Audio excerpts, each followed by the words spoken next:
નમસ્તે, હું ચિરાગ. આપણે બધાને ખબર છે કે આપણે નિયમિત રૂપે આપણા શરીરનું ધ્યાન રાખવું જોઈએ. જેવી રીતે આપણે આપણી બીજી બધી વસ્તુઓનું ધ્યાન રાખીએ છીએ, એવી રીતે આપણે આપણા શરીરનું ધ્યાન કદાચ રાખવાનું ભૂલી જઈએ છીએ. અમુક સમય પછી અને અમુક ઉંમર પછી, જ્યારે પરિસ્થિતિઓ, જવાબદારી, સમાજ આ બધું હાવી થવા લાગે, ત્યારે વ્યક્તિ સૌથી પહેલાં પોતાના શરીરને ભૂલી જાય છે.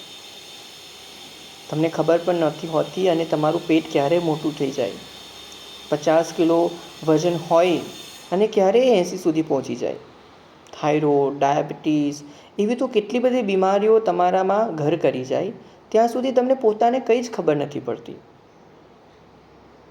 માણસે દરેક વખતે પોતાના શરીર વિશે, પોતાના મન વિશે જાગૃત રહેવું જોઈએ અને બને એટલો પ્રયાસ કરવો જોઈએ કે તે પોતાના શરીર માટે, મન માટે અને પોતાના માટે થોડો સમય કાઢી શકે.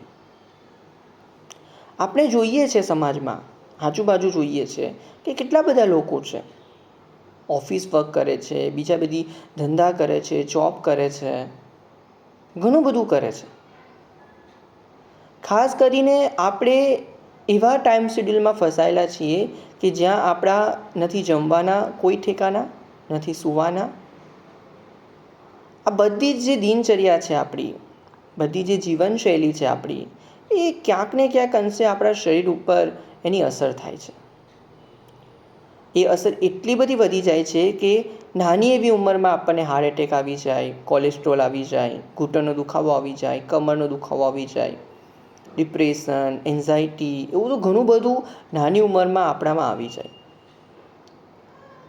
શરૂઆત તો બધાને કરવી હોય છે, એવું વિચારીને બેઠા હોય કે ચલો શરૂ કરીએ કંઈક, પણ કદાચ કંઈક ને કંઈક કારણોસર એ શરૂ થઈ શકતું નથી. આપણે આપણા શરીરનું ધ્યાન રાખવા માટે અમુક બાબતો ચોક્કસ આપણે જોવી જોઈએ. દિવસમાં એક વખત પોતાની જાતને અરીસા સામે ઊભી રાખો.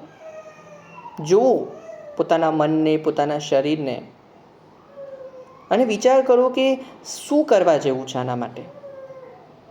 એક નિયમિત રૂપથી એક નવું રૂટીન બનાવવું છે કે આવી જ રીતના શરીરને વેડફી દેવું છે.